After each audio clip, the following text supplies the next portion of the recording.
Whether you're a bowling fan or not, everyone knows the pro with the fro, Kyle Troup. But the fun-loving Troup is no joke on the lanes. He's the #1 seed in today's East Region final of the PBA Players Championship. Can Troup take the next step towards a $250,000 payday and the first major championship of his career? Find out next.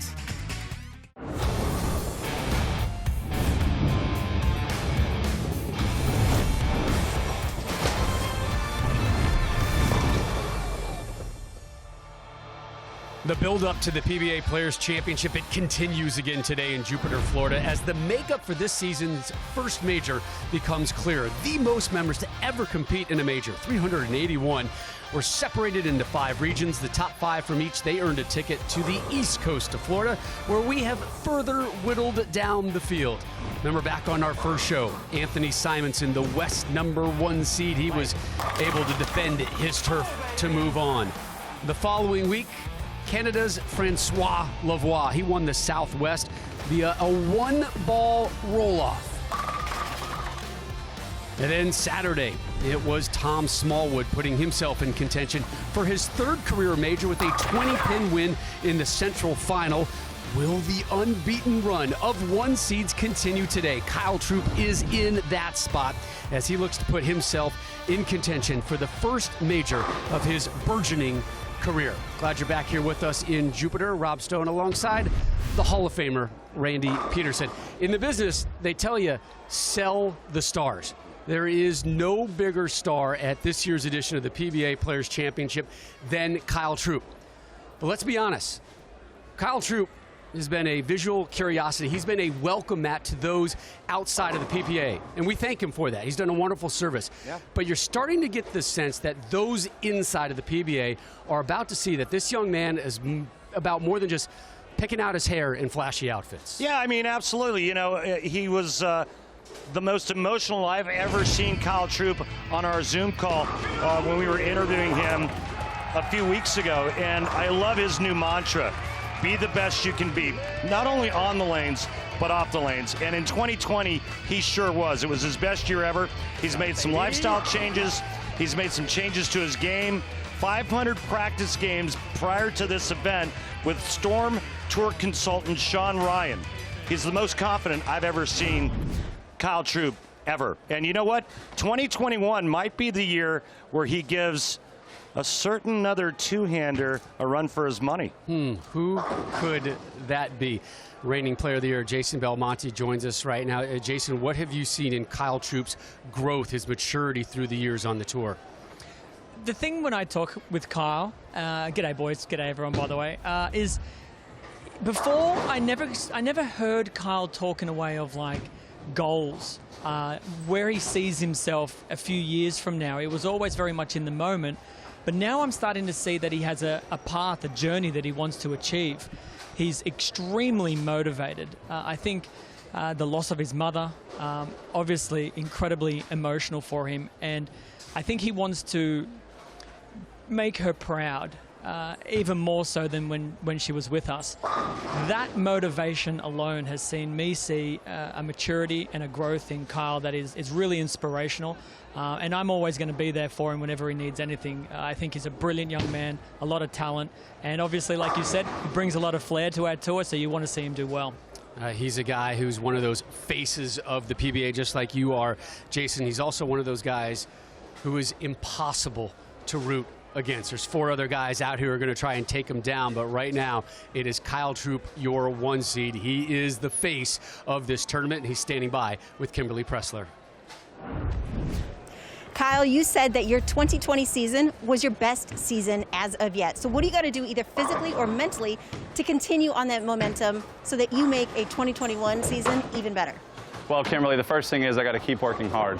With that being said, one thing I've really been focusing in on was really trying to lock in when I get on the lanes. When I lock in, I really get even deeper into my process, allows me to stay in the moment even more, I stay extremely focused and really focus in on the shot at hand, taking it one frame at a time and just staying locked in. Now, talking about your process, I know that when you get up on the approach that you have to look down to your feet, and I see you have some tape down there. So what does it say, and why did you do that? Kimberly, I've got "be the best that you can be" on my shoes. That was one of the last words that my mother said to me, and it's actually got a double meaning. You know, on the lanes, obviously, I want to be the best that I can be, mentally and physically. But also, you know, it makes me think about my mother. You know, that makes me very happy when I think about her. So, you know, I'm going to try and be the best that I can be a good person, bring some joy to the world, and bowl good also. That's always a good thing. Good luck to you. Thank you. All right, Kimberly, thank you. So here's a look at how our stepladder is going to work today. Chris Vai taking on Tim Foy Jr. More on why Foy is here in just a moment. The winner to take on Michael Davidson. Brandon Novak is your number 2 seed, and as we mentioned, Kyle Troup waiting in the wings as your number 1 seed from the East region. Making his national television debut, he owns 2 PBA regional titles. This is Tim Foy Jr. Native of Delaware, 8-year pro, has quite an interesting day job. We'll get into that in a moment. Randy, you and I just got introduced to him, you too, Jason, essentially just a few minutes ago. Yeah. Before this show, and there's a reason why. Here's Foy, first shot under the lights of television. Not what he wanted. Jason, you like the 3-6-9-10 to be the first spare that you ever shoot at on television? You never want to shoot that. I know, right? First, Ever. second, whenever Ever. it is. It's a tricky one. The pesky one is that back pin, the 9-pin. Great pickup. Great pickup, Tim. And again, Tim was originally the 6th seed. Bill O'Neill, your 5 seed, tested positive for COVID, could not attend. Foy got the late call, and here he is. A 3-time member of Team USA, the 2016 National Amateur Champion with 2 PBA regional wins. Here comes Chris Vai. Native of the Columbus area. OH! IO is what you're supposed to say. IO. IO, yeah. Jeez. Not dealing with college football guys right now, am I? Especially not ones that root for Ohio State. Chris Vai in the first, gets them all to drop. I think what's interesting on this show, Jason, is that we have 3 two-handers. No lefties, but 3 two-handers. No, and it's the most that we've seen maybe ever. I don't think we've ever had more than 3 two-handers on a show. That will manipulate the oil pattern more than most other shows. That rev rate is going to be higher. The guys will be forced to move a little further left, maybe a little quicker. And I think the boys are also using a little bit of surface on these bowling balls. Farther left than we saw Smallwood yesterday? It very well could get that way. It will depend on how these guys make their moves. Oh! How about the 7 and 10 taking a leisurely dip into the pit? How about the clean-cut Chris Vai throwing a little dirt down in the pin deck? Watch this pin action. Yeah, I used to throw messengers like this back in my day. Said me never. Little double messenger early on.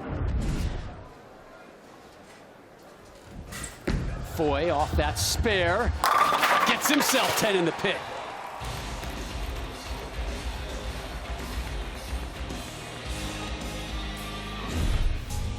Now let's take a look at the 39-foot Don Carter oil pattern.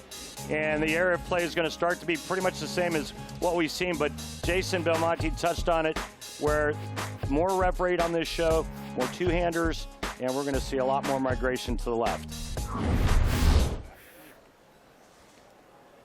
There's the arsenal for Foy.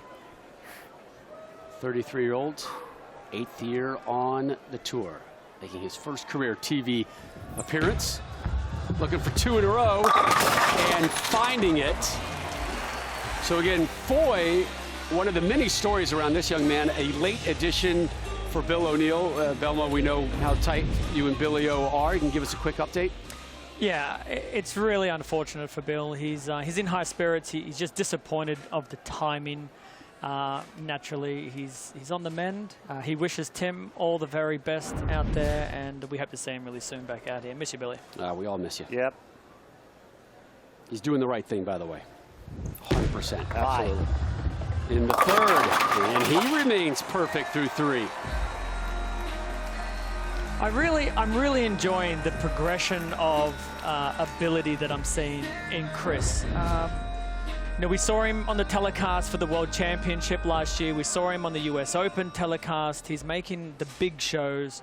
He's getting better and better, and now it's going to be all about taking the opportunity that he has in front of him. And right now he's doing that as well as he possibly can. Last season, 2 TV finals appearances, both of them 5th place finishes at the World Championship, also at the US Open.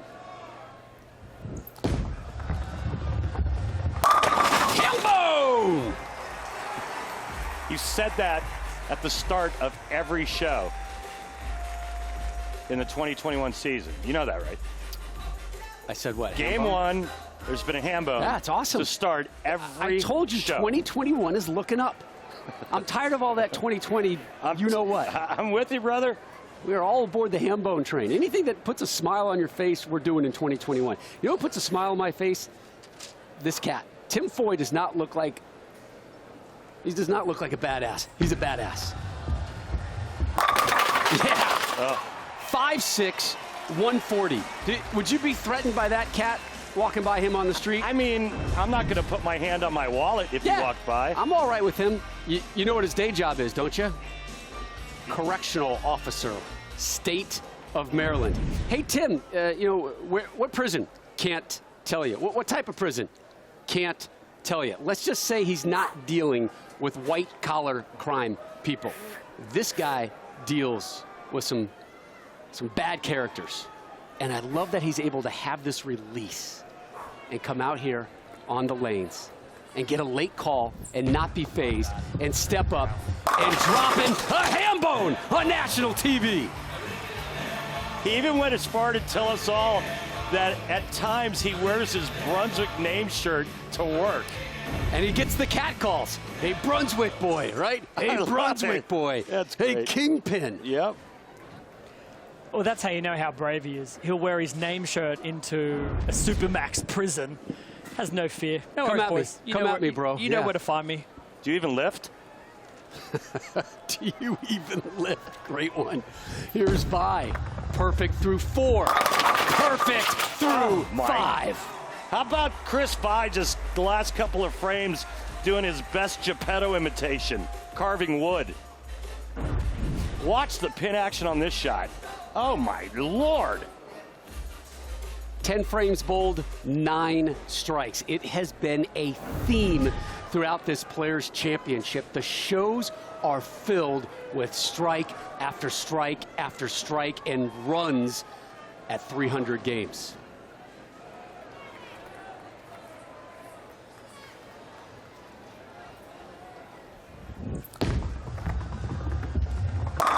Randy, it's a little hot and humid down here in Florida, isn't it? Yeah, it is. Hey, you crack open a 6-pack for me. Perfect through 6 is Vi. Foy with 4 in a row as well. And when we return, we'll tell you who that man, Tim Foy, used to loop for. Think lefty, think mustache, think Hall of Fame.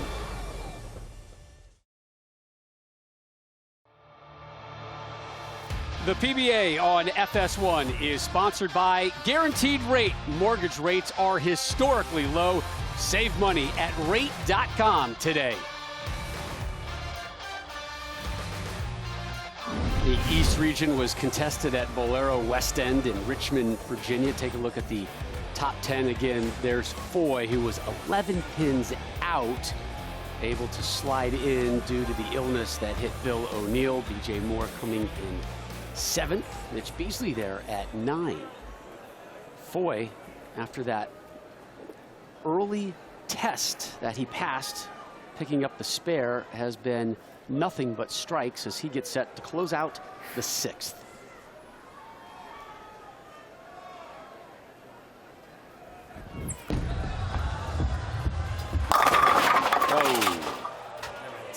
pretty good shot out of commercial, but it pushed just a little bit too far down the lane. Jason coming a little bit late and leaving that soft 10. Yeah, where his hand position is in difference to Chris's, it's probably just a little bit more forward. So that ball isn't going to change direction as hard. So the ones that he leaks to the right, he's going to hope that he actually throws them a little slower to give that ball a little bit more time to get through the pocket properly. Takes care of the 10 pin. What's the advice you guys give to a newbie on dealing with that commercial break? I mean, the advice I would give would just be to kind of visualize the shot you're going to make. Keep in mind that there's going to be a little bit of a rhythm, a change in rhythm because you're sitting through that commercial. Just be cognizant of that. Also, maybe keep in mind of the lanes possibly drying up or changing just a bit.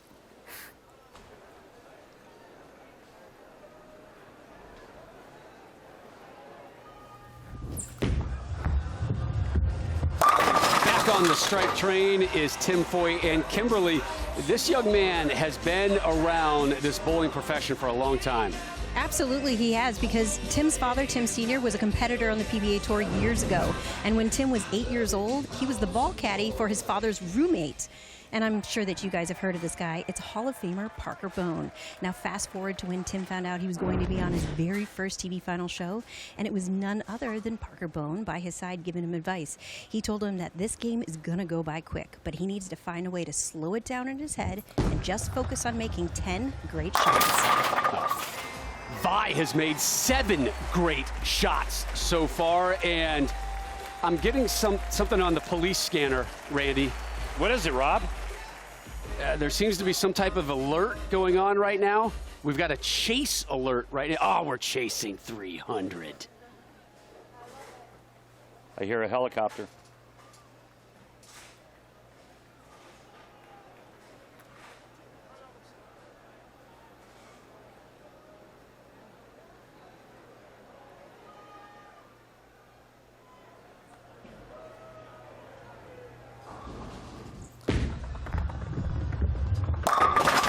In a row.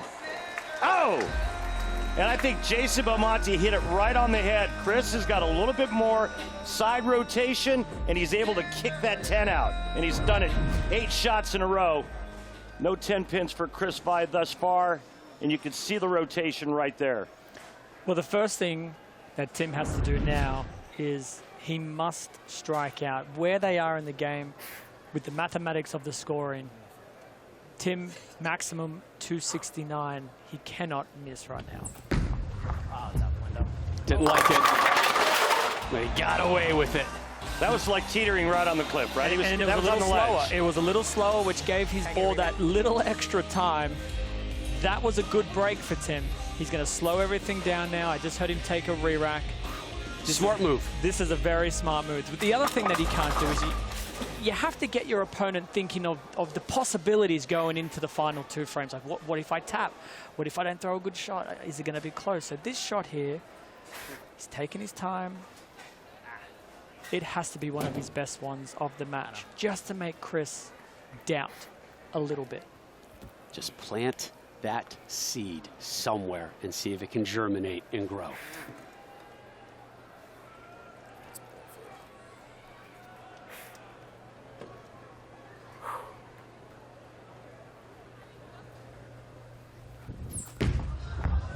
You're right.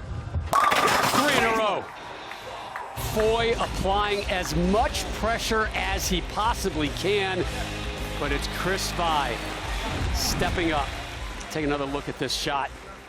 That was one of his best shots of the game, and didn't he let Chris know about it when he walked off it?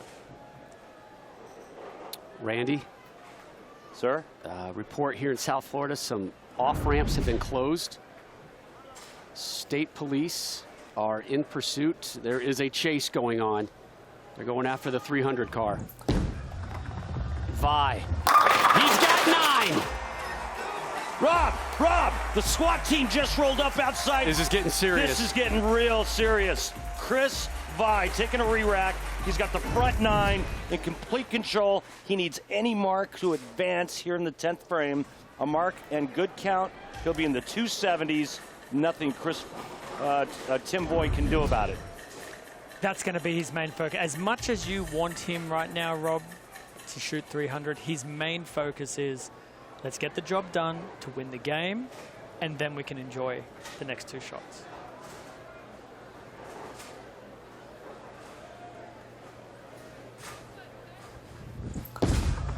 Hang on, hang on. He's got the game, my. he's got the Bo Derek. Oh my. That one just kind of laid there. Look at the red line there to the inside. That one held on and went dead flush. A perfect 10 start for Vi, your 4 seed. How many times have we seen that on that left lane? Yeah, and when you give the best bowlers in the world the extra couple of boards room down lane, these are the kinds of scores that you're going to see. Right now, though, he's going to want to throw his best shot of the match.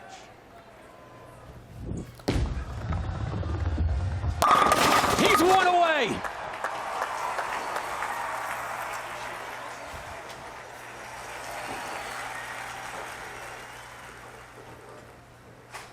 Takes the re-rack, his last one. It's one of the most unique feelings, shooting 300. As many times as professional bowlers have done it in their career, you still feel it going into that 12th. And right now, to join many of those in the history book to do it on television, I promise you the heart rate is up. For perfection. Yes! Let's go! The 30th perfect game in the history of professional bowling on television. Chris Vi. Man, did he take advantage of that first one in the 10th, aces the second one, and catches the wall shot for perfection. History today in Jupiter. The chase for 300 complete.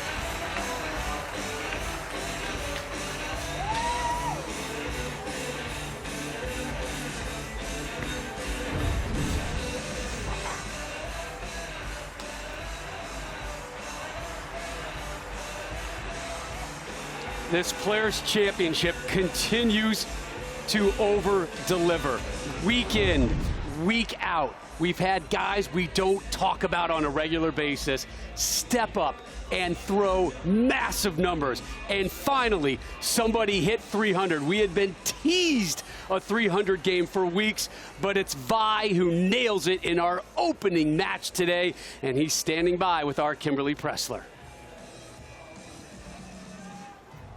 All right, Chris, I saw a little bit of emotion right there when you threw that last ball. I think it's the most that I've ever seen out of you. And Jason Belmonte just said that when you throw a 300 on television, it's a unique feeling. So describe for us what this moment is like. Yeah, you know, it's incredible. I mean, I've yet to win a game on TV, and you know, I felt like I've bowled some really good games. So really, I was just trying to get the win, and obviously the 300 is a fantastic bonus. Well, you seem pretty dialed in, but you got a few more matches ahead of you in order to get to the finals. You ready to win some more? Yeah, absolutely. 300 to 235. First win on TV was a pretty good one. Good luck topping that, Chris Vi. So Vi, your 4 seed, able to move on courtesy of history and perfection. 300 looks so beautiful. Everything works for Chris Vi. Lines it up, drops them down. Perfection from the 4th-year pro.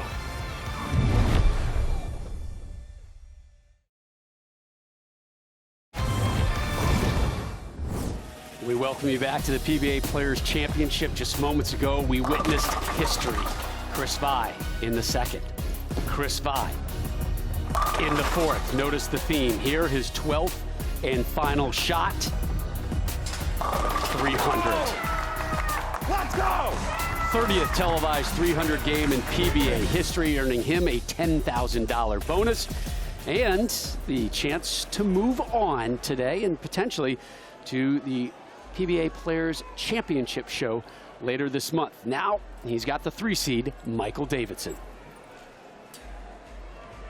He was a two-time NAIA Player of the Year at Calumet College. Now bowling, Michael Davidson.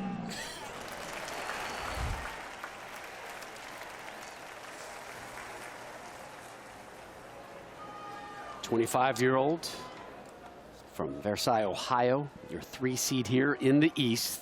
3 years on the Pro Tour, 0 tour titles.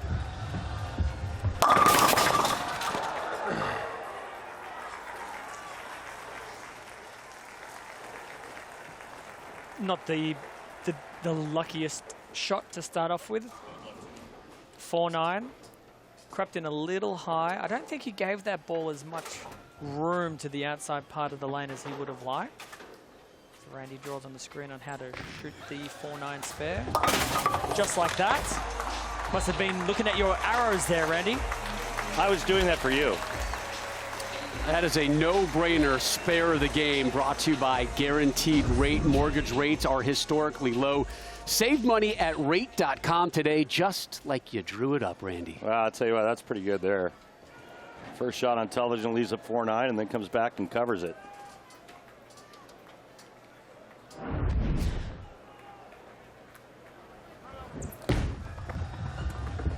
How about 13 straight strikes for Vi now? So you've got one for like a 4-bagger.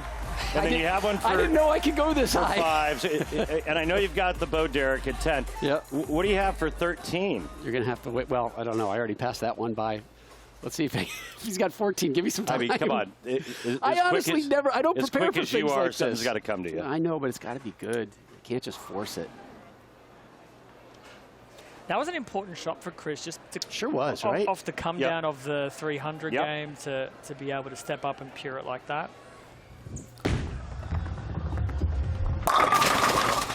Guy can't miss.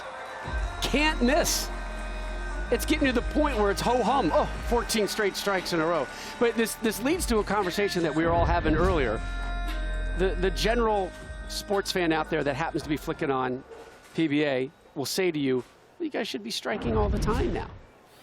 It's not that easy. Things change. Lanes change. And bowling is a game of centimeters. It is the smallest of degree of change. It can be the result of either a strike like that from Michael where we mix them all up, or if it hooks a little bit more, you can potentially pocket 7-10. It's such a difficult game to master. But Vi is making it look easy so far today. Take a look at Davidson's arsenal. Again, the higher the number, the higher the hook.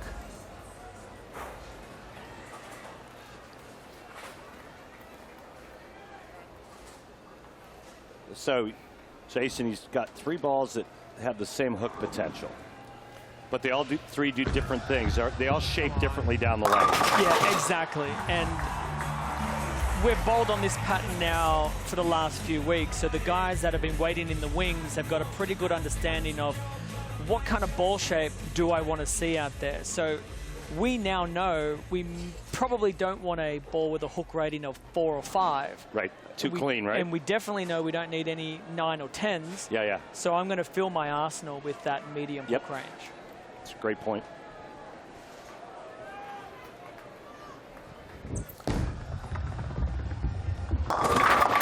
He keeps on striking. He's like the Energizer Bunny of strikes right now. 15 straight for Vi. New tracks, new teams, and a new champ. The 2021 NASCAR season starts in just 1 week with the Great American Race, the Daytona 500. Valentine's Day, February 14th, live, only on Fox. Well, Chris did say in his interview with Kimberly that that was the first game on television that he'd won. I guess he's realizing in order to win games, he has to shoot 300s every single time. It seems like a lot to ask of a pro. But yet we're seeing it. Opening ham bone again. 16 in a row. 16 in a row. I don't know what the record is of I'm continuous checking. strikes I'm on checking. television. But he's on his way to beating it. Michael has to be able to just ignore what is going on with Chris and say, I've got to keep striking myself here.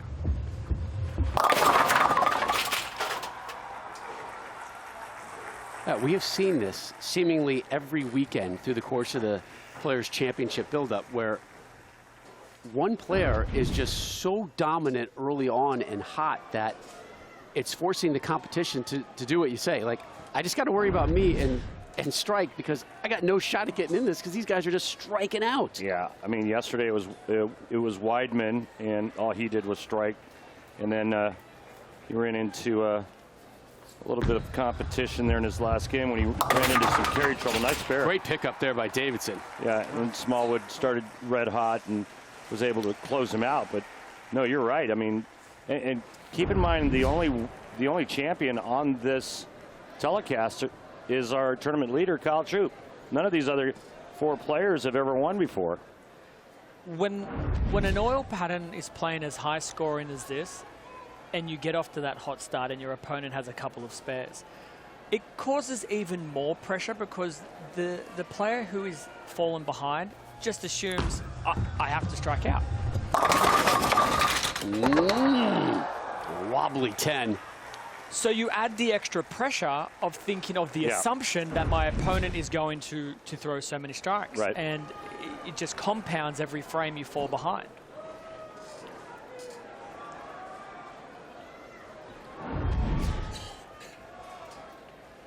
He throws the ball great, Michael. I really like the way that he gets to the line. I really like the way that he gets out of the ball. I feel like the ball shape that he's trying to create, it's not perfect. It's not right there. With the scoring pace as high as there have been, if I were to whisper in his ear right now, it would be, listen, we have to change. Like, we have to create a ball shape that is going to give you a little room down lane to miss and still do the right thing through the pins.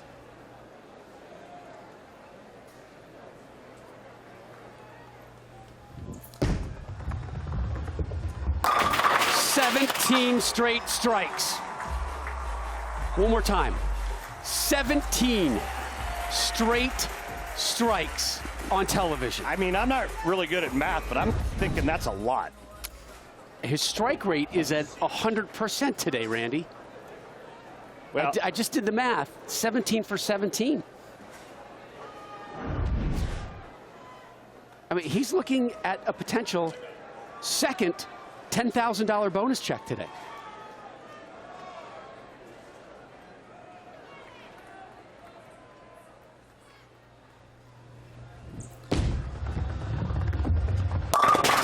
And finally, the streak ends at 17. My goodness, what a historic run for Vi. 17 straight strikes until that shot here in the 6th of our second match. It must be a weird feeling picking up your spare ball for the first time. 16 frames. What are you doing here? I didn't ask for you. Go back to your home, spare ball. It's a good point. Yeah, I'm surprised he even brought it out to the rack after the first few frames. It's like old school Kyle. It's like old school Kyle Troup, not even bringing the spare ball out. Just give that ball to your tour rep and say, leave it on the other pair. Chris Vi was perfect through 5, gets a 9 spare. Bit of an opening, perhaps, for Michael Davidson. We wrap up our second match of the East Region Finals when we return here on FS1.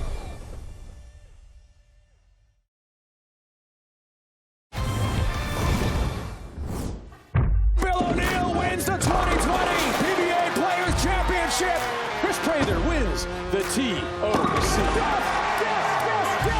Jason Belmonte wins the 2020 PBA World Championship. Celebrate! Finally, a major heads to Jacob Buttress camp for the title. He is your U.S. Open champion. Who will win the first major of this 2021 Guaranteed Rate PBA Tour? Find out with us Sunday, February 21st, live on Fox. It's the PBA Players Championship. 7 days later, the TOC right back here in Jupiter, Florida. Then the World Championship in beautiful Tampa, Florida. Then we head west, Reno, Nevada, to host the USBC Masters and the U.S. Open. Both those broadcast live on FS1. And then April 18th, another event coming your way. So it is just chock full of next level PBA activity on FS1 and Fox. Michael Davidson, the 25-year-old, closes out the 6. Messenger takes down the 10. I got a nice story about Michael Davidson. So he went to Calumet College in St. Joseph, Indiana. One of my students that I started coaching at age 12, Pete Virgos, actually attends Calumet, but he was an incoming freshman when Michael Davidson was a senior. So I asked Pete, I said, can you tell me anything about Michael that we wouldn't know or he wouldn't tell us? And he said, well, he said he's a great guy, leader on and off the lanes, truly mentally of a true mentality of a champion and willing to work that much to obtain his gold. He said he's a great guy and just a kind of a great mentor for an incoming freshman like my guy Petey. And Belmo, you echoed that.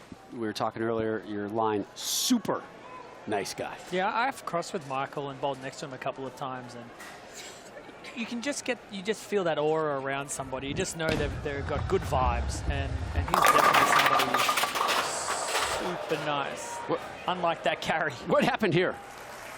The 5-pin?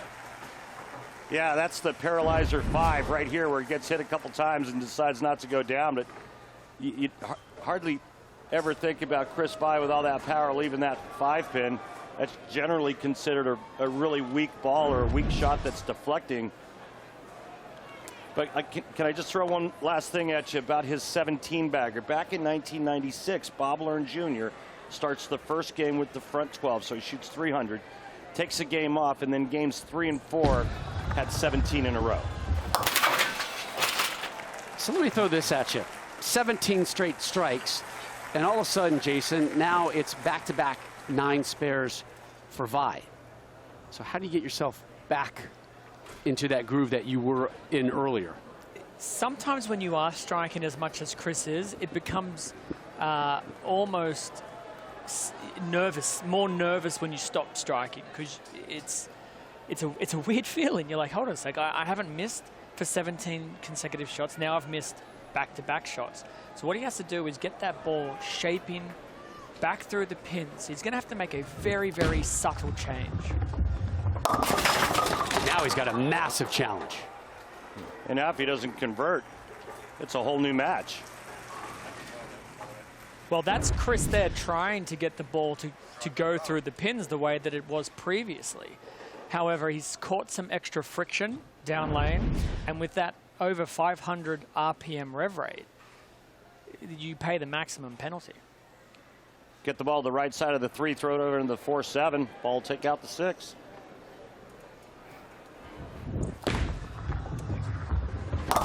No open frame.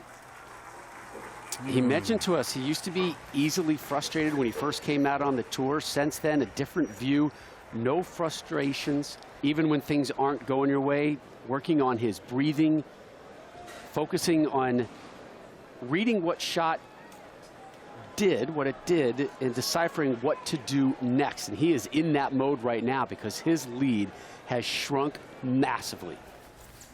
For the lead. Hook. Davidson takes over. Hated it as soon as he let go, turned around and said hook. And it did, just enough. I mean, you can look at that replay, the way that Michael's able to send the pins bouncing around like that. He needed every pin to do its job, and just enough to take the 7-pin out. But you could see the way that he let it go. He just popped out of it a little bit, Randy, almost like he stuck or slipped at the foul line. Didn't like it, got the break. Now it's about capitalizing on that good fortune. Now it's Davidson in control, flipping this game on its head, looking for 4 straight. Rolled that one nice. Let's go. And guess what? He can shut out Chris Vi now.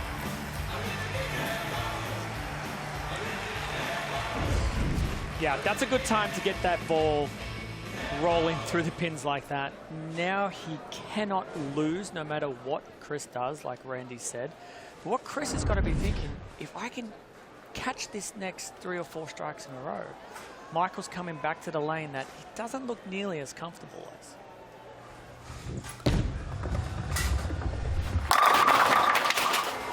So after a 9-spare open frame, Vi gets back in the strike column. That's his 6th strike of this second match. Remember, he had 17 straight.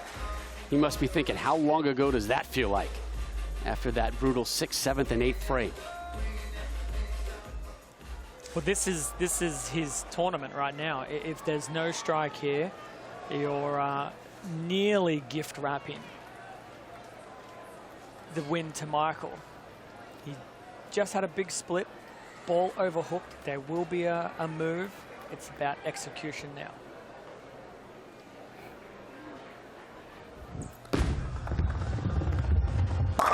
Big time strike. Hey, let's not overlook the 2 split conversions that Michael Davidson made. He made the 4-9 early, and then he made the 2-7-8 in the 4th. And that's really the difference in this match. I mean, if those are 2 open frames, Chris Vi shuts him out. Absolutely. And Chris made a move there. He moved nearly 3 boards to the left, so he saw a little bit more of that fresh oil. Still executed the release perfectly to kick the 10 out. Needs 1 more, though, to force Michael to throw 2 strikes.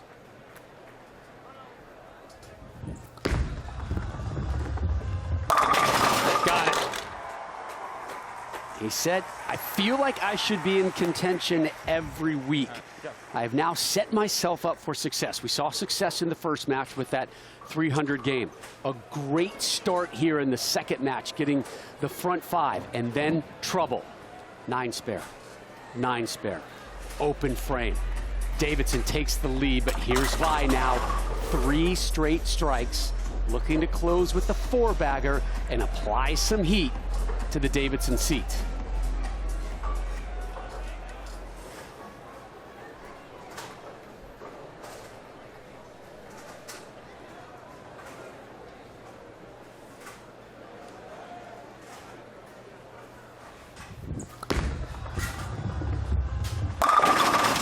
That's a great finish there from Chris, and I misspoke. Now he's forced Michael to throw strike 7 spare for the win. Yeah, or strike 9 and miss, and it's over. But yeah, 2 strikes does still win you the match, though. Exactly right. It sure does. It just wasn't the minimum.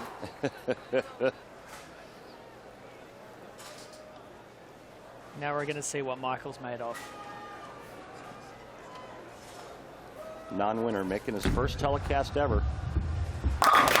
There's the strike, a late drop of the 10. Oh my, it was almost like the 6-pin wrapped around the 10 so fast, it created its own vortex and sucked the 10 off the deck. Watch the 2nd pin to your right. Now what is, you talk about centimeters. How much room? Millimeters. That's millimeters, right there. That knocked that over. And just to give the people at home an understanding of how great a shot that was, the last few shots that Michael threw on that lane did not hit the pocket flush. Yeah. So for him to step up, flush a shot like that, and get the 6-pin to do its job just enough. 9 for the win. Whoa. Hang on. That could have been disaster. A 6 split there was a loser. Yeah. He almost leaves the 2-4-8-10. 7, he has to cover it. Nearly even the bucket.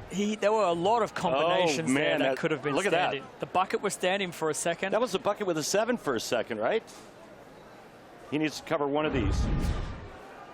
Just needs 1 to win. Just needs 1 and gets them both. 244, 242. What a comeback win for Michael Davidson. And Chris Vi, thank you. Thank you for what you gave us earlier today. A perfect game and 17 straight strikes, but in the end, that magical run has come to a close, and Michael Davidson, 2 pins better to move on to the East Region semifinals. Michael, you can breathe now. Davidson had some huge spare conversions, had the 4-9 in the first, Randy, and then this one in the 4th, the 2-7-8. Yeah, I mean, this is the difference in the match. He misses those 2, he's done. First ball in the 10th, he aces, but again, millimeters from that 10 standing. And then this next shot, he gets it in the oil, and he just about misses it at the bottom. Almost got 6. But guess what? He's standing with Kimberly now. Thanks, Randy. So, Michael, you know, you needed a little luck from Chris to win this match because he was hot up until that 8th frame, and then he had that open. So what went through your mind when you saw that shot? Whenever he had that open, I knew that was going to be my last chance at winning this game. So whenever he did that, I was just like, go up there, throw a good shot, and finish out the game, finish it strong, and move on to the next match. And well, you actually did a lot of work before that 8th frame because you had 2 major split conversions to help you take this win. And how were you able to accomplish that? staying in the moment. That's pretty much all it was for me. Well, that's all you can do at this time. Congratulations. Thank you. I know how he was able to do that. He's a damn good spare shooter. Now, so many people practice those strike shots and they forget about the spares. Well, spares, as you mentioned, Randy, the difference today as Davidson moves on. Coming up next, it's the guy who Randy says throws like an octopus falling out of a tree. So, you know, you probably want to see how Brandon Novak shoots it next.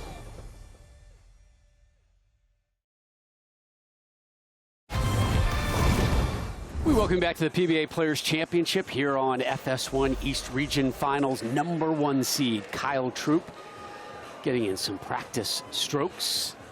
He'll be taking on the winner Brandon Novak and Michael Davidson. That one still to come here on FS1. Millions of kids nationwide are without their normal access to sports and play due to COVID-19. That's why Fox Sports and Good Sports are restoring play for kids and the programs that serve them through donations of brand new sports equipment. Text PLAY to the number on your screen, 36413. Text PLAY to that number to help kids in the game.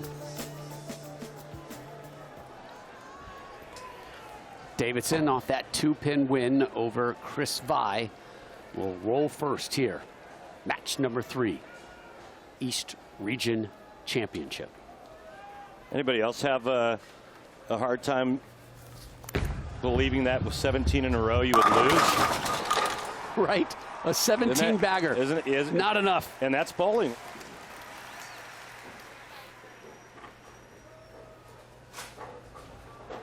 He owns 4 career PBA regional titles. The 2016 USBC Open Championships All Events winner is Brandon Novak. Chillicothe, Ohio.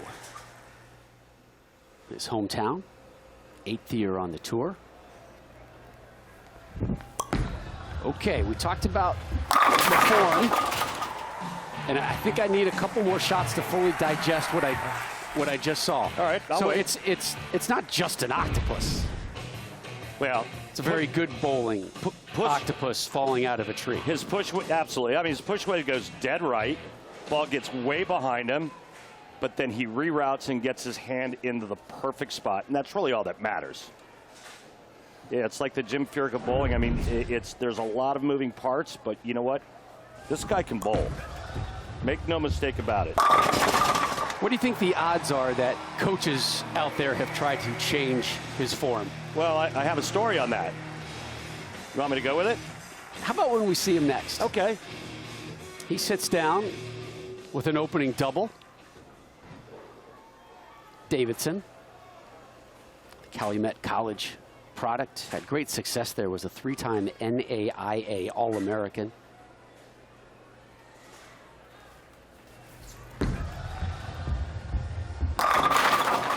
Jason, no power outage in this match, just like the last match, but both of these players use their thumb. There's a lot of power being thrown out there. Yeah, the whole show is full of rev rate, yeah. and that oil pattern is going to manipulate faster than what we've seen it in the previous weeks.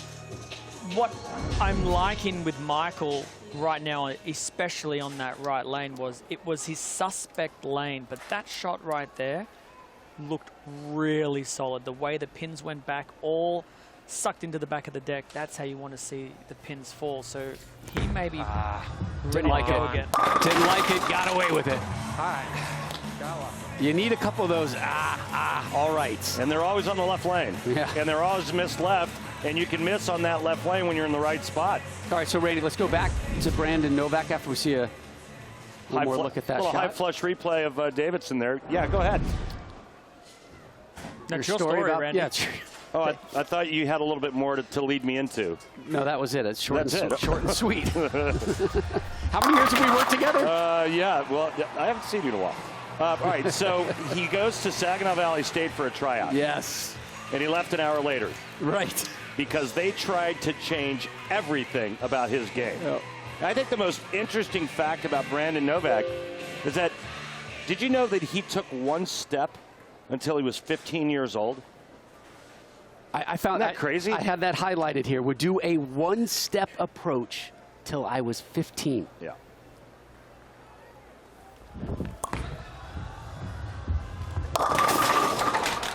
As someone who grew up with a non-traditional style, it can be very difficult to hear it over and over and over and over again your entire career. You've got to change this, you've got to change that, you've got to do this. You'll never be any good with a swing like that. And I think one of the things that Brandon is able to do is, as unusual as it is, his repetition of that particular unusual style is impeccable. Absolutely. And at the end of the day, Randy, and we talk about this a lot offset, it's about repetition in this game. You throwing the ball as well as you possibly can, the same, is going to give you greater chances. Now, Brandon has mastered that particular style. I think changing that, even if it were more simpler, would not help you. Davidson got the hook, got the messenger, and gets another strike. So an opening four-bagger for Davidson.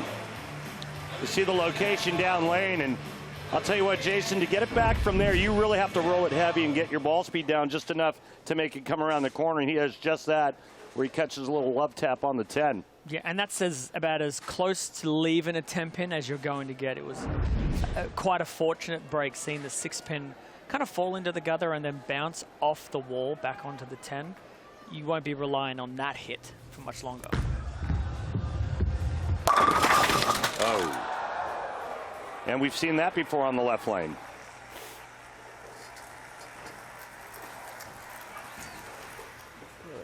Well, to be fair, he should have left the 10-pin the frame before. Giveth and taketh He away. had it coming. Right? Yeah, he had it. He had it He did this to himself. Yeah, you only have yourself to blame, Davidson. Uh-oh. Woo! What do you call that, Rob? He got the skinny jeans, bought him off the rack. Didn't try him on before he took him home. I'm going to keep him. I already ripped the tag off. Catches just enough paint right there. Woo! Man. Man. So that man's first televised finals ever, and this man has made 4 TV shows.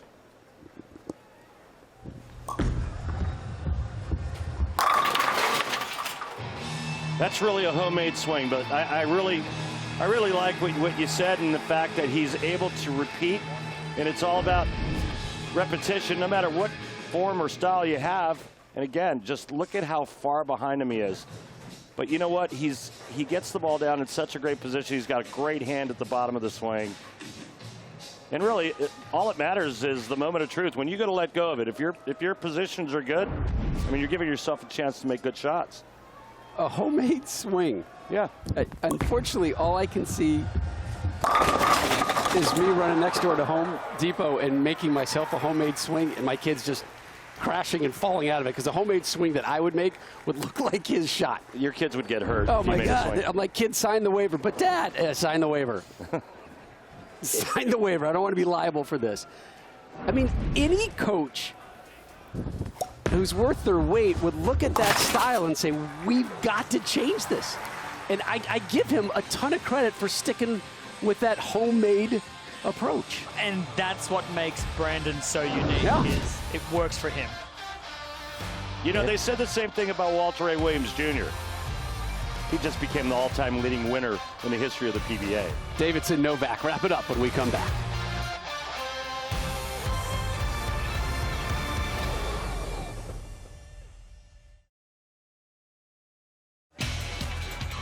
We welcome back to the PBA Players Championship, coming your way here on FS1 and the on-lane graphics you see today, including the ball tracer, courtesy of Clutch Bowling.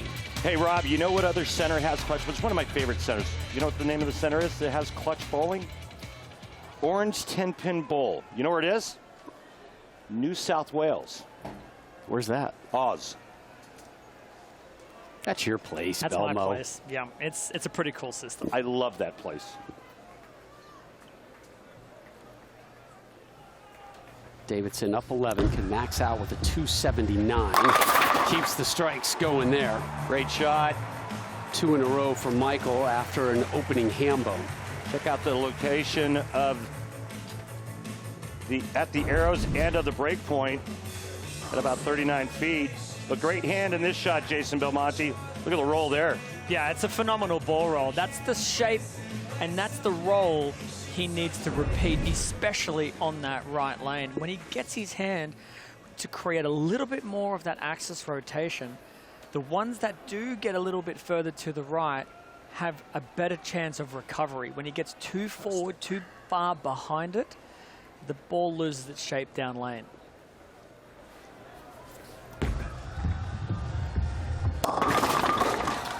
Oh boy. Well, we've seen some great spare shooting from Michael Davidson back in match 2. This one will really test him. Just overreaction down lane, and he gets all of it at the bottom, and then too much down lane reaction as it comes off the dry part of the lane. Yeah, and Rennie, I don't think that was a bad shot at all. I think Michael, when he let it go, probably felt pretty confident that was a good shot. It was just the lane transitioning right then, and he's going to have to make a move. Brandon's probably also noticing that transition. He obviously has to be thinking, was it him? Was it the lane? First and foremost, though, he's got to get up and throw a good shot here on the right lane. I think what he's thinking is, opportunity has just been presented to me. Novak left the 10-pin. Yeah, it's a bit right. You can see there in the numbers, about a board and a half right, so the ball comes in a little late, a little soft. Not able to take full advantage of the opening given to him by Davidson. You think that was a bit of a miss at the bottom? I mean, you should be able to get it back flush from a board and a half right. We've seen guys get it back from the 3 board. Yeah, I think it's not just about, again, this is what makes bowling so tricky is, yeah, you have to be able to have the same rev rate, but your hand position at the release point, if it's just a tiny bit different, the ball motion changes. And if you just don't get the correct angle of entry into the pocket, you can leave those 10 pins really easily.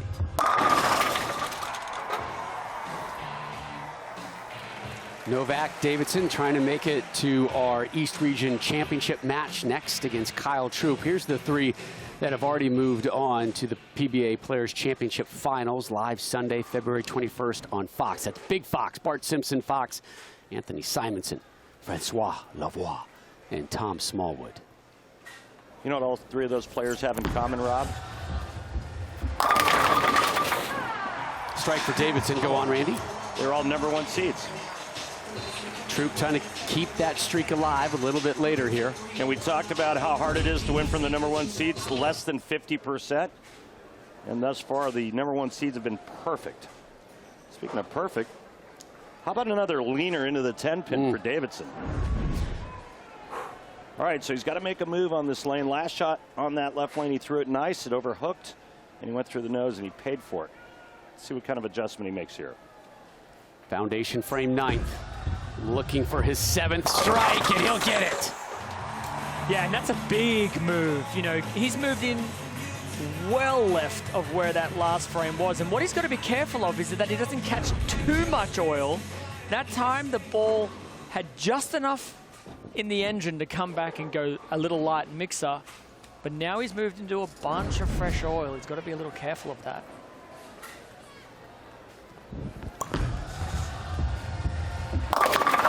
Oh my. What happened there? Lady luck happened there. That was an unusual pin carry. All right, now that great break for Novak, and he just needs 2 strikes and 9 in the 10th frame to shut out Davidson.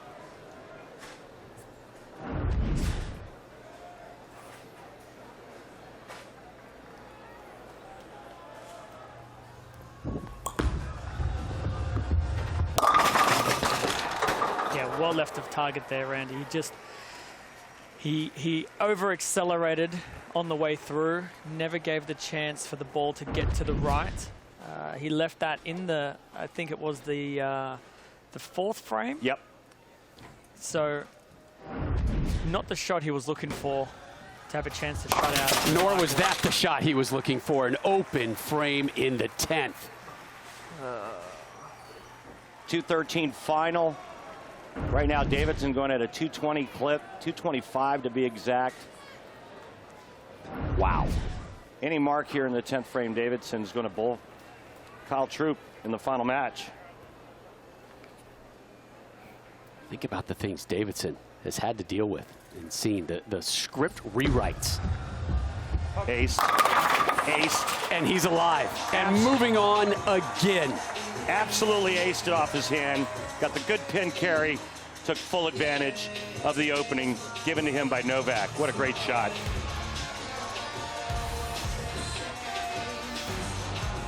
Davidson moves on. Coming up next, it's the major changes in the day-to-day and the life structure of fan favorite Kyle Troup when the PBA and FS1 returns.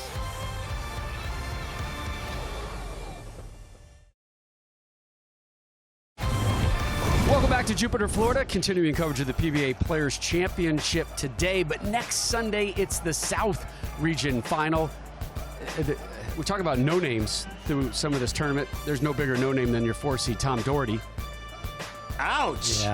Yeah. Sorry, Tom. 1 seed, the Iceman cometh. Yeah, yes, got Dick Allen in there too. Yeah, looking forward to seeing everybody roll next Sunday, 1 Eastern on FS1. Take a look at the updated step ladder that Kyle Troup sits on top of as the 1 seed, and Troup getting set for his showdown with 3-seed Michael Davidson. Davidson 2 better than Vi back in match 2, and then taking care of Brandon Novak in match 3. So it's Kyle Troup standing in his way right now. Kyle Troup is the guy, Randy, that you and I and Jason and Kimberly, we all talked about when we came on the air a couple hour and change ago. We talked about the lifestyle changes that this young man has made, and you get the sense he's come to this realization, like, he's not sideshow Bob, he's main eventer Kyle. Absolutely. I mean, you know, he's got 6 titles. He's looking for looking to win his first major in this event. But, you know, the thing that I really love about Kyle's new attitude is that he's not going to get outworked. You know, win or lose, at the end of the day, he can walk away from any event and say to himself, you know what, I worked hard. You can't always win every week, but at least I worked hard. I didn't get outworked. I wasn't lazy. I put the time and the effort in to give myself a chance to use my talent. And that's all you can really ask for. I also want to add, it's not like his engaging personality has left, as you can see in the outfit and the hair. He's still this warm, wonderful human being. But on the professional side, you can tell that he's taking this much, much more seriously. And he's got a really interesting challenge in Michael Davidson coming up, Belmo. So if you're part of the Davidson camp, how do you pull off this upset? That's a really good question, Rob. I think the thing that we need to be focusing on, if I were in the Michael Davidson camp, is what has happened previously week to week in this position. What we've noticed is the person who has made a run through the ladders has then seen a little of that transition that's caused a few hiccups. The number 1 seed has won every single week, and the main reason for that hasn't been because of an outrageously high game from the number 1 seed. They have bowled well, but the guy coming through has typically had a rough patch. So if I were Michael Davidson, I'd be very aware of a lane transition that may be coming and putting as much pressure on the number 1 seed Kyle Troup as early as possible. That way, coming down the stretch, you can rely on that lane experience that you've already had on the pair to come into your advantage. I think that this title or this final match for Davidson is all mental. I mean, if he stays focused, stays in the moment, doesn't get ahead of himself, doesn't think about $250,000, he will stay focused on the job at hand. He'll see the transition. He'll know the moves to make. He's done it before. He obviously has the talent to be here, but he has to stay in the moment and stay focused mentally. If he can do that, avoid the distractions. I think he has a good chance to win. That $250,000 payday, the largest winner's check this season on the PBA Tour. Easy to be distracted by those numbers. Also easy to be distracted by the jumper suit being worn by our friend Kyle Troup as well when The our jumper coverage suit? returns. Why Troup is having some flashbacks to Forrest Gump and Lieutenant Dan. I love it.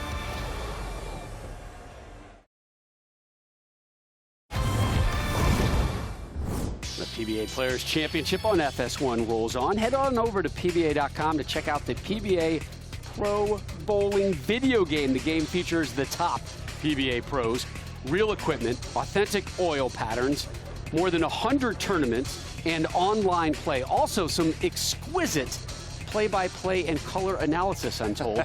It is now available for the Nintendo Switch, PS4, Xbox One, and for your PC. Here we go. Set to begin our East Region Final. Michael Davidson, the 3 seed, up first.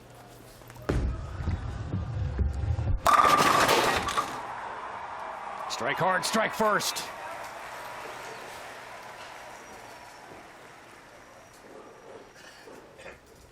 A 6-time PBA Tour champion and 3-time member of Team USA on the deck, Kyle Troup.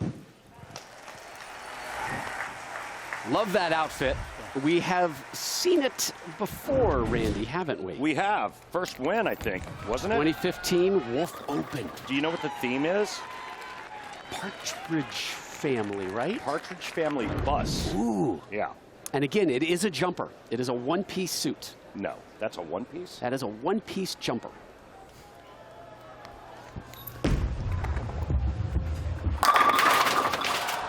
Left the 10-pin. That's why you don't wear your mask, Kyle. Kyle just came back, Jason, and said that's why you don't wear your mask, Kyle. And that caused him to leave that ring 10? That looked like a pretty good shot. You know, we saw Wes Malott the other day mumble something similar as well. You know, it gets in the way. It distracts just enough. I believe the PBA protocol is when you're on the approach, you are socially distanced from your competitor. Correct. You can remove your mask while bowling, but obviously when you finished your delivery and come back to the set tee, you're required to put it back on.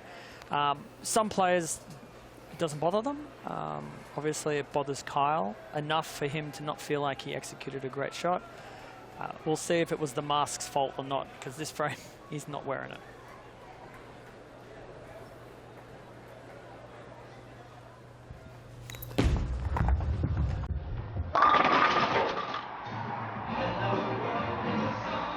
And got there, yeah, there's the old Kyle Troup is back. He hears the music, he gets the strikes. But guys, I think after that beautiful music is done playing, I think we need to give this its due. Most consecutive strikes, championship round, 18 by Ryan Schaefer and Pete Weber. Ryan did it in Indianapolis in 07, Weber, Louisville, Kentucky, 2001. Chris Vi awfully close to topping that earlier today. Back-to-back ring 10s on that right lane, Jason. A little bit tighter of the two lanes for the right-handers. The ball moves down or pushes down a little bit farther towards the pins. And when that happens, typically you do see a lot of 10 pins. Yeah, and now the guys, you know, they are creating a lot of angle, especially through the front part of the lane. So if the lane is a little tighter, there's a lot of factors that can come into this. You know, it's not just the lane pattern. You're also talking about perhaps the topography of that lane. It may be a little uphill, so the ball does lose its angle off the back end. It can also mean the sideboards, the kickbacks, the position of the pins on that particular lane could be just slightly different, but it certainly seems a little harder to get the 10 out in that lane.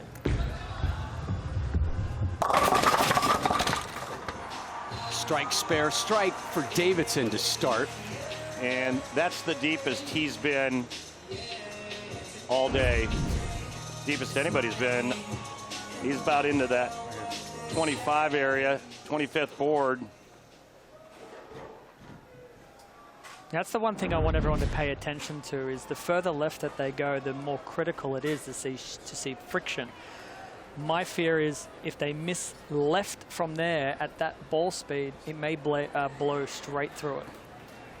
Three-time tour titleist, yet to win a major. Kyle Troup gets a strike right there. We talked to Kyle the other day. We've been hitting on this changes in Kyle Troup. And when we talked to him, he had this big water bottle right there, gallon and a half of water. I'm dropping a day. Flew to Florida, like you mentioned, Randy. Took 500 shots over 3 days.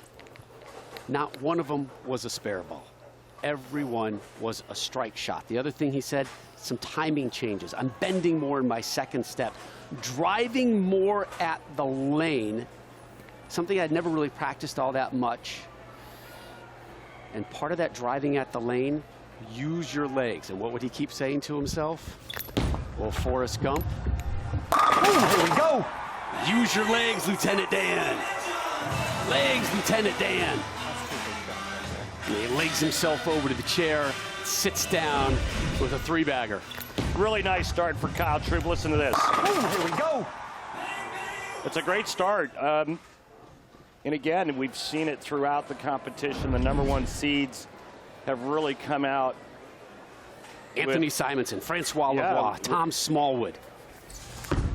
All 1 seeds. Go through it. Have moved on. Troup trying to follow their lead. Michael Davidson doing his best to make it difficult. So it's a 2-bagger there for Davidson. He's got 3 strikes total, down 10.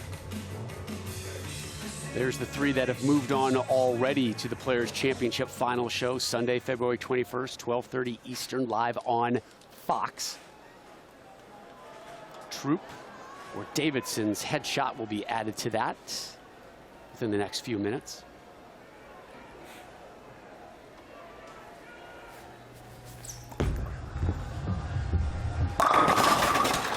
Messenger rolling, not enough protein. It looked like it might have been enough early, but. And that is surprising, that left lane. We haven't seen too many 10 pins on that left lane. That can only be caused due to the angle of how far left that Michael has moved. Kyle is a good 5 or 6 boards further right than Michael, which isn't necessarily surprising, but there's obviously a strategy. What did you talk about before we went to break for this match? You talked about... You can't give openings like that. There you go. Not on today's oil pattern, not in this building, and not with how these players are firing strikes down there. If he is to miraculously come back, he's going to require Kyle to follow suit with that error.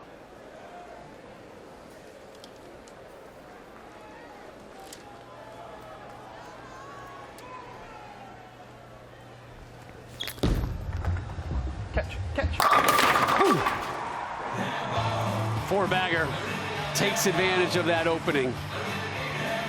Those are things you see from guys who have a long Hall of Fame type career.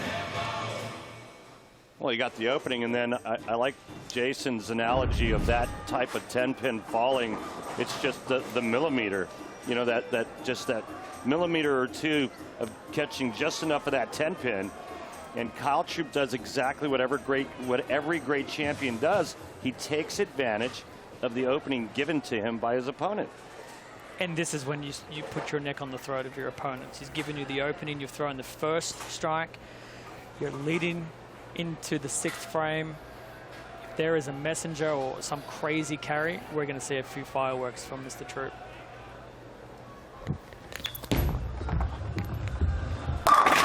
In a row from Troup. He ain't playing, Rob. Ain't playing. He's happy, he's upbeat, but he's here to win. We wrap up our East Region final next. Can Troup become the 4th straight 1 seed to advance to the PBA Players Championship?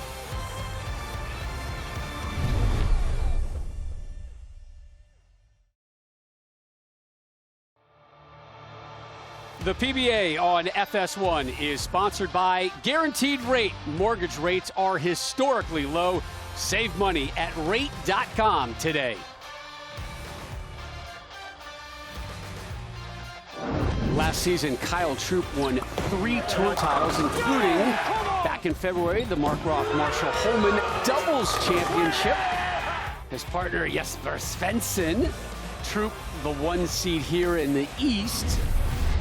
Svensson, the 1 seed in the South, and you can see him in action Sunday, 1 Eastern on FS1. Some of our favorite bowlers, some of our least favorite bowlers, part of that show.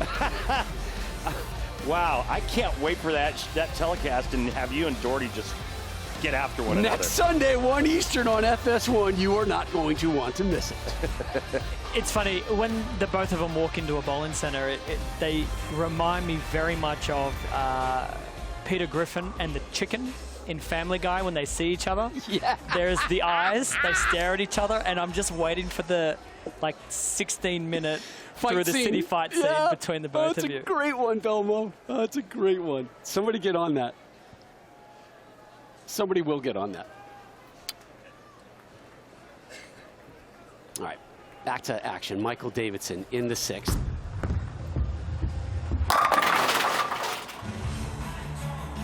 And that's important right there, isn't it, Randy? To come out of the break after making the error. I don't know about you. I'm almost feeling like this match is going to be riding on this next shot right here. Yeah, no, I agree. I mean, I think he's in a place right now where his brain has to be saying, I have to strike on every ball from the 6th frame on to have any chance.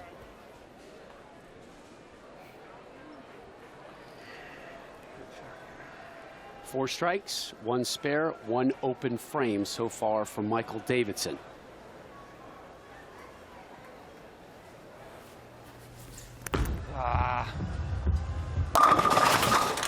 Gotta break. Come on. Got a break indeed. Again, and he will take it. Again, Belmont on the left lane. Yeah, you know, I almost feel like his tour rep should tell him, I know it wasn't a good shot, but throw it like that every single time. Right? Every time you've not liked it, it's gone high flush. Yeah. I mean, through the pins and the way it was rolling down the lane, it looked good. I can only imagine it was maybe a little soft off his hand. He didn't feel like he caught it, or he, he missed it a little in. 5 straight strikes for Troup. Looking to crack open a 6-pack. Make a little bit better one than that. Come on. A little bit better. What a great break right there for Kyle Troup to extend the lead back to 43. It's a 6-bagger. Tripping the 4-7 out late. And I think at this point right now, the only way he loses this match is if A, he throws it terrible, or B, he misses transition. Yeah, and that shot there looked a pinch slower, and I think the Specto data showed it was a little slower there. He's got to keep his speed up. He's got to keep the ball in front of him where he wants it through the front part of the lane. If he does that, the ball will take care of the rest. That's a shot. Yes, sir, it was. 7 straight for Troup.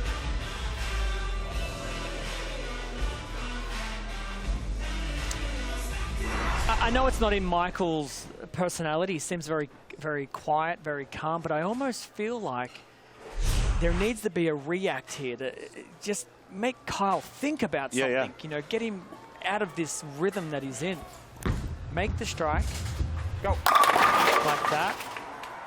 Throw the next one. Right. And just something to make Kyle take his mind off of what he's doing. Yeah, like, hey, I'm not going anywhere. It's not over yet. Just bark at him a little bit, right? It doesn't always work, right. But at this point, at least you let him know that you're still alive. Absolutely. And breathing.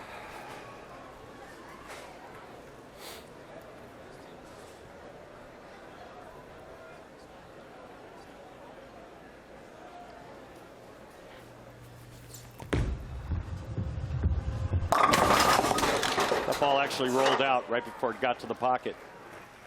So it starts to curve towards the head pin, and then it actually stops and flattens out, and that's why he left that flat 10. Yeah, and that's all release, isn't it, Randy? Yeah, that's just getting through the ball slightly different, not creating the axis rotation that he'd previously thrown.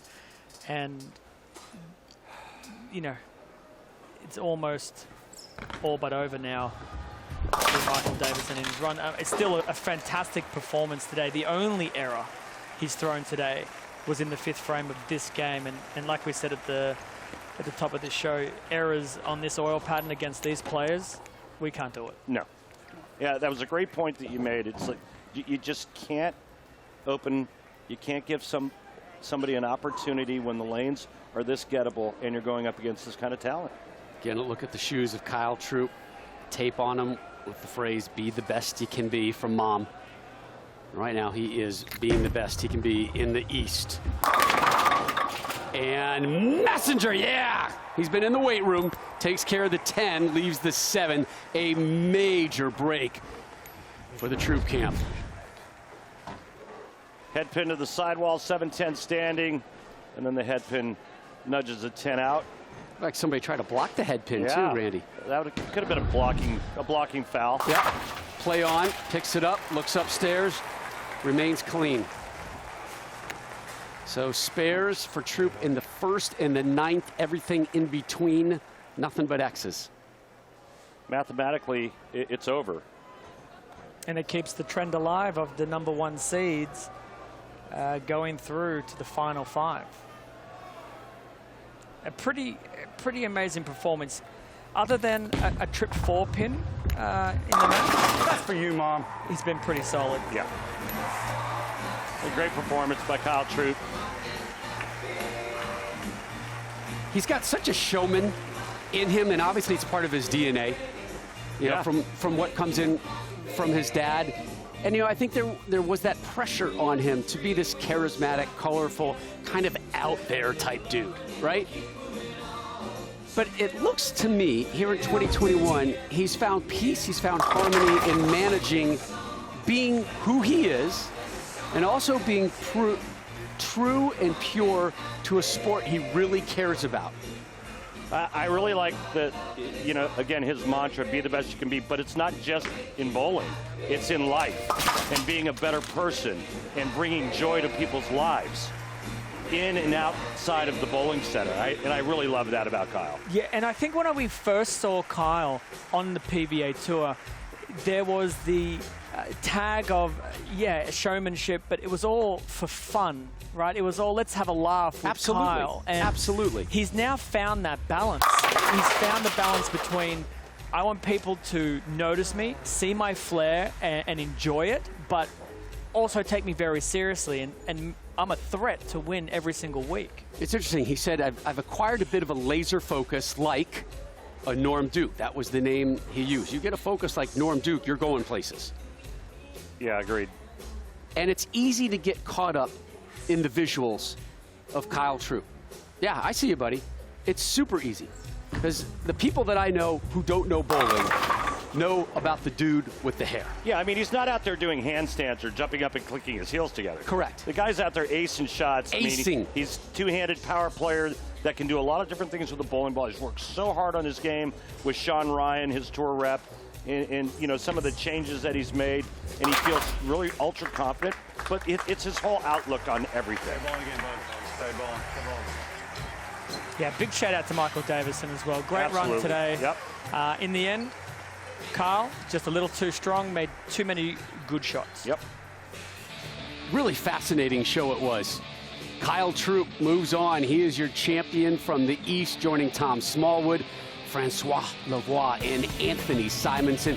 Those 4 and 1 more to come back here in Jupiter, Florida for the PBA Players Championship Final. Live coverage Sunday, February 21st, 12:30 Eastern on Big Boy Fox, Family Guy Fox, as you like to say there, Belmo. Let's hear from Kyle Troup, standing by with Kimberly Pressler.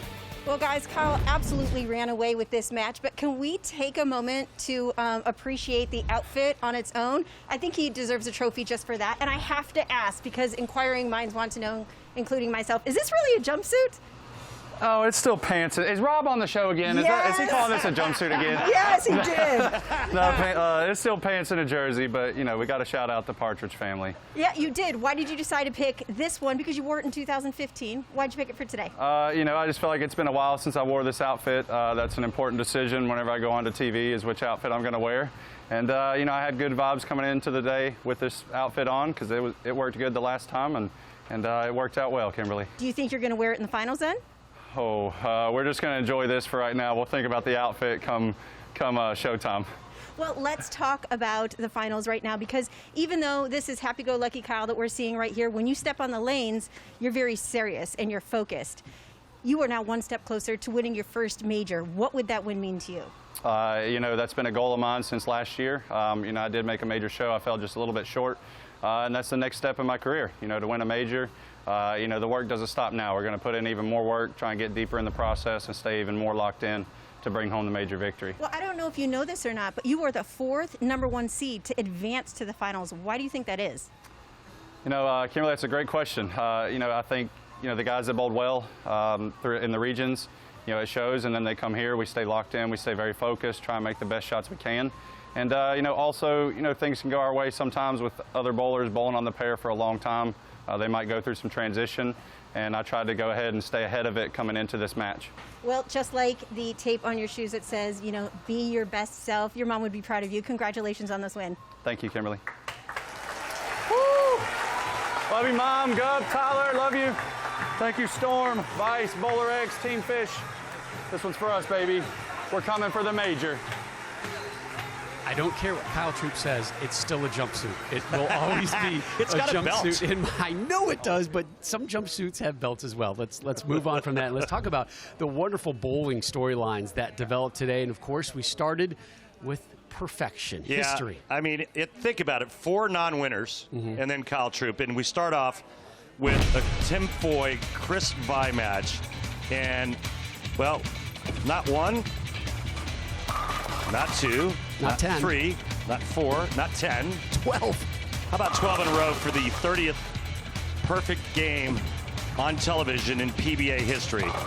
There it is. That's the last shot, and for that effort, he wins 10 grand. And that's how you start a show. And Vi started the next match really strong as well, Randy. Yeah, he had 17 in a row at one point. It looked like a runaway, but this man right here, Michael Davidson, this match came all the way down to the 10th frame. Davidson needed the first strike in the 10th and then 8 spare, and he did that to win by 2. Next up, Brandon Novak, the 2 seed. Yeah, it was really tight early, and then Davidson just kind of ran away with it, throwing the last 5 strikes in a row.